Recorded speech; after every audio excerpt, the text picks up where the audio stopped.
फांसी या फांसी घर, जहन में ये शब्द आते ही रोंगटे खड़े हो जाते हैं। फांसी का जिक्र आते ही सामने मौत दिखाई देने लगती है।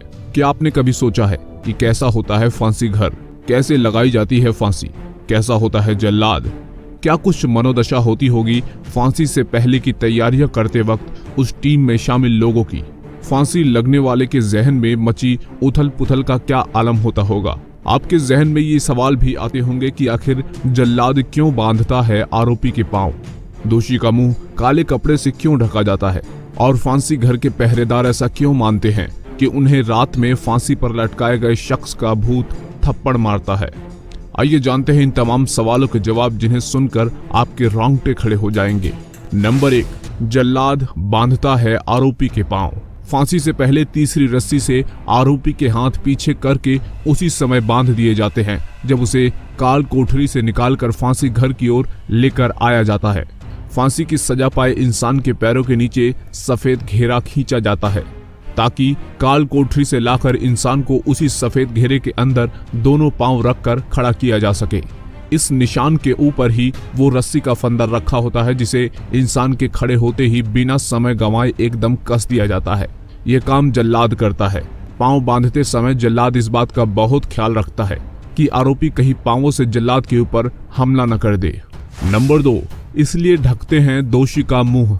आरोपी जल्लाद या किसी और को या फिर फांसी के फंदे को अपनी आंखों से देखकर गुस्से में विरोध पर न उतर आए, इसलिए उसका मुंह रुमाल से काल कोठरी के भीतर ही ढक दिया जाता है ताकि उसे अपने आसपास लोगों के होने का एहसास तो हो सके, लेकिन वो किसी से नजर न मिला सके। फांसी से ठीक पहले अगर मरने वाला अपनी कोई वसीयत लिखाने की इच्छा जाहिर करे तो वसीयत लिखने की जिम्मेदारी फांसी घर में मौजूद मजिस्ट्रेट पूरी करता है। साथ ही रेत की बोरियों के वजन से फांसी के समय इंसान का शरीर तड़पता हुआ फांसी कुएं की दीवारों से न टकराए। नंबर 3, फांसी का सामान। खटका, रुमाल, रस्सी, सफेद घेरा और रेत बोरी का फांसी के वक्त सबसे अहम रोल होता है। जल्लाद अपनी भाषा में लीवर को खटका कहता है। जल्लाद के लीवर खींचते ही सजाए मौत पाए इंसान के पांवों के नीचे मौजूद तख्ता 2 हिस्सों में खुलकर कुएं के अंदर जाकर खुल जाता है और इसी के साथ एक मामूली सी चीख या आवाज के साथ इंसान का शरीर कुएं के अंदर गर्दन में मौजूद फांसी फंदे के सहारे झूलने लगता है। फांसी के वक्त 2 रुमाल इस्तेमाल होते हैं। इनका रंग काला, लाल या फिर सफेद हो सकता है। एक रुमाल फांसी सजा पाए इंसान के चेहरे को ढकने में इस्तेमाल होता है। दूसरा रुमाल जेलर जल्लाद को लीवर खींचने के लिए इशारे के रूप में करता है। फांसी घर में रस्सियों की संख्या भी 3 होती है। 2 रस्सियों से एक ही तख्त पर 2 अलग अलग फांसी के फंदे बनाए जाते हैं ताकि एक रस्से के काम न करने पर दूसरा रस्सा इस्तेमाल हो सके। नंबर 4, मौत की सजा पाया शख्स नहीं देख पाता जल्लाद को। जल्लाद के बारे में जो भी धारणाएं हो, मगर वो हमारी आपकी तरह आम इंसान है। न वो भीमकाय है और न ही काला भुजंग या फिर शक्ल से डरावना। नंबर 5, फांसी तख्ते की लकड़ी की मिलती है मुंह मांगी कीमत। फांसी तख्ते की लकड़ी की कीमत जेल के बाहर मुंह मांगी मिलती है। ये बात धीरे धीरे जब तिहाड़ के आला अफसरों के कानों तक पहुंची तो उन्हें काठ मार गया। उनके जहन में शंका उत्पन्न हुई कि कहीं चंद रुपयों के लालच में जेल कर्मी फांसी तख्ते की लकड़ी की खरीद फरोख्त में ना पड़ जाएं। इससे बदनामी होगी सो अलग, जेल और फांसी घर के सुरक्षा इंतजामों पर सवालिया निशान भी लग जाएगा। लिहाजा इस समस्या से निपटने का बेजोड़ और स्थायी समाधान खोज लिया गया। जेल प्रशासन ने रातों रात लकड़ी के तख्तों को हटवाकर लोहे के भारी भरकम फट्टे लगवा दिए। यह काम लोक निर्माण विभाग ने इसलिए किया क्योंकि फांसी घर के रख रखाव की जिम्मेदारी दिल्ली सरकार की है। नंबर 6, रात में कौन फांसी घर के पहरेदारों को मारता है थप्पड़।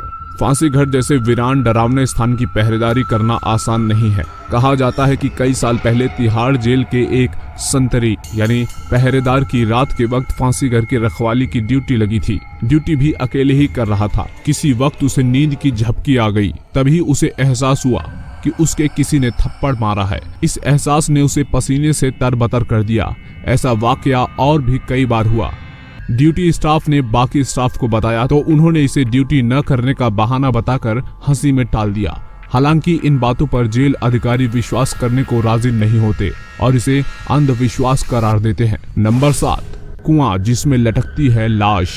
फांसी घर किसी भी सेंट्रल जेल के अंदर एक अलग कोने में ही बनाया जाता है ताकि वो रोजमर्रा की जिंदगी से आम कैदियों की नजरों में न आए। फांसी घर की जानकारी इस हद तक गुप्त रखी जाती है कि तमाम कैदी अपनी सजा काटकर जेल से बाहर चले जाते हैं, मगर उन्हें इसका भान तक नहीं हो पाता कि वे फांसी घर के बराबर वाली कोठरी में ही कैद रहकर आए हैं। जेल की ऊंची 4 दीवारी के बराबर ही उसके भीतर मौजूद दूसरी 4 दीवारी में फांसी घर स्थित होता है। फांसी घर में एक सीमेंटेड कुआं होता है।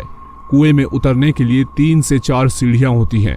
गोलाई में बने कुएं के अंदर बमुश्किल 1 से 1.5 मीटर की ही जगह होती है। कुएं के अंदर 2 से 3 आदमी ही एक साथ खड़े हो सकते हैं। कुएं के ऊपर गोलाकार रूप में काठ यानी लकड़ी का तख्ता ढका होता है। तख्ता बीच से 2 हिस्सों में दिखाई देता है, लेकिन तख्ते को इस तरीके से डिजाइन किया जाता है कि वो देखने में गोलाकार लगता है। फांसी देते वक्त जब जल्लाद लीवर खींचता है तो वही गोलाकार तख्ता कुएं के नीचे की तरफ 2 हिस्सों में जाकर खुल जाता है और कुछ सेकंड पहले तक तख्ते के ऊपर मौजूद इंसान तख्ते के दोनों फट्टों के बीच कुएं में रस्सी के सहारे झूल जाता है। नंबर 8, फांसी घर ला देता है जेल अफसरों को पसीना। दरअसल फांसी घर एक तो पहले से ही जेल के उस कोने में बनाया जाता है जो बिल्कुल सुनसान होता है। यही कारण है कि जिसके चलते कभी भी किसी फांसी घर पर कोई जेल कर्मी निगरानी या ड्यूटी करने पर राजी नहीं होता। जेल की नौकरी में फांसी घर की पहरा ड्यूटी सबसे खौफनाक मानी जाती है। इसलिए अमूमन किसी भी फांसी घर की रखवाली या पहरेदारी में एक समय में कम से कम 2 कर्मचारियों को ड्यूटी पर लगाया जाता है। तो मेरे प्यारे दोस्तों, आपको ये जानकारी कैसे लगी? अगर ये जानकारी अच्छी लगी तो वीडियो को लाइक और शेयर जरूर कीजिए। साथ ही साथ इसी तरह की दिलचस्प वीडियोस को देखने के लिए चैनल को सब्सक्राइब जरूर कीजिए।